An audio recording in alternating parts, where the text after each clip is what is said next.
गरुडगमन तव चरणकमलमिह मनसि लसतु मम नित्यम् गरुडगमन तव चरणकमलमिह मनसि लसतु मम नित्यम्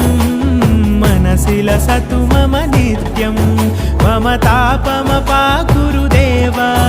मम पापमपाकुरु देवा मम तापमपाकुरु देवा मम पापमपाकुरु देवा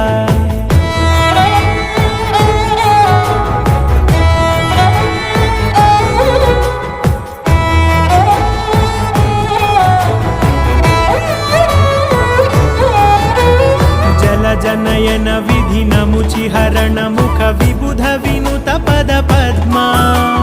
जल जनयन विधि नमुचिहरण मुख विबुध विनुत पद पद्मा विबुध विनुत पद पद्मा।